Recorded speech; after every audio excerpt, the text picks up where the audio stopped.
Hi everyone, welcome back to my YouTube channel. My name is Meera and I make lots of videos regarding studying, working and living in the UK. So if this is your first time coming to my channel, don't forget to subscribe. Are you dreaming of studying abroad but you cannot make up your mind between the US and the UK? Then this video is just for you. When I decided to do my master's abroad, even I had these two options and I was really confused because every single person around me told me different opinions. In the end, I chose the UK, and in this video, I'm going to tell you why I personally chose UK over the US. You're not alone in this, and before you make this decision that can affect your life for the next 5 to 10 years, make sure to watch this video right till the end. Let's talk about the first point, which is education time and the cost. These are the two hardest things.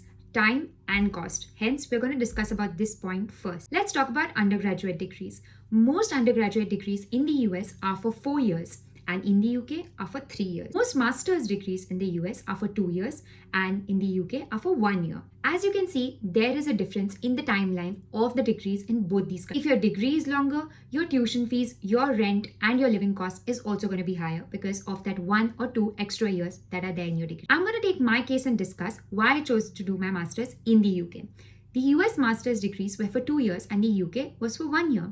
That literally meant double of rent and living expenses and the time to actually study. And at the end of the day, I was going to get a similar degree, which was an MSc degree. The first point itself, UK won a point instead of the US because of the time and the cost saved to get a degree, which is of literally the same value.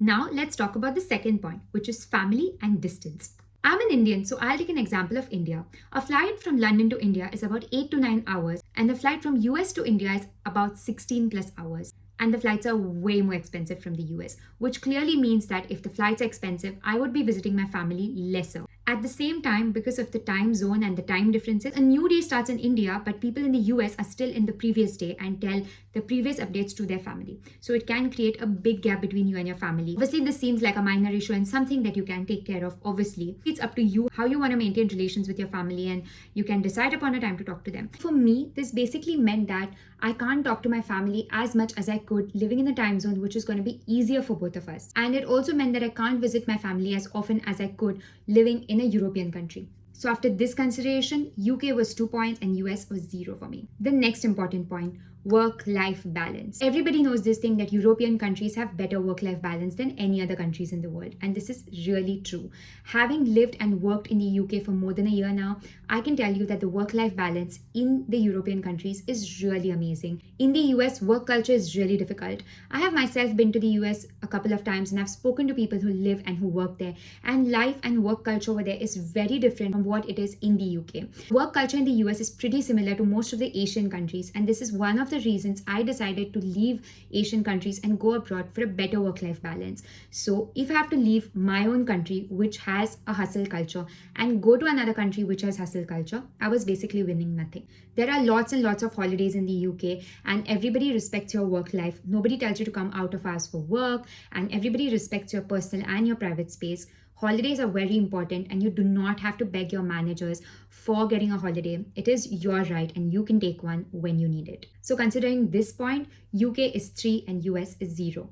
The downfall is that salaries are lesser in the UK than the US, but if I'm getting a good amount of pay, then I was getting back home and I'm getting a mix of better work-life balance, I definitely prefer UK over the US. Back home, I was getting no good pay and no good work-life balance. And if I had gone to the US, I would be getting an amazing pay, but no work-life balance. But in the UK, I'm getting a balance of both, which is getting a much better pay than back home and much better work-life balance than I would be getting in the US. There are many other points that I've considered, such as visas.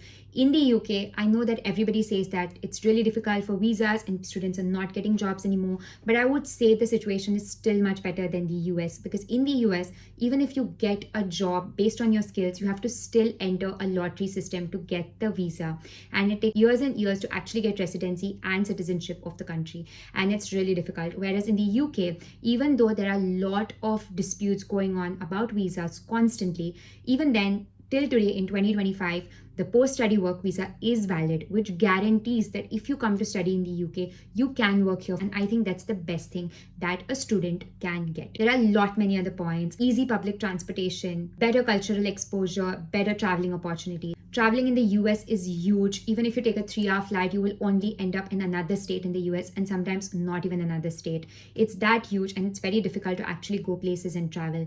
Whereas in the UK, you can literally change cities, change cultures. You can even travel to the European countries because they're literally an hour away. Considering all of these points, I felt that UK was the most perfect choice for me. I just want to make it clear that I'm not trying to talk good or bad about any country.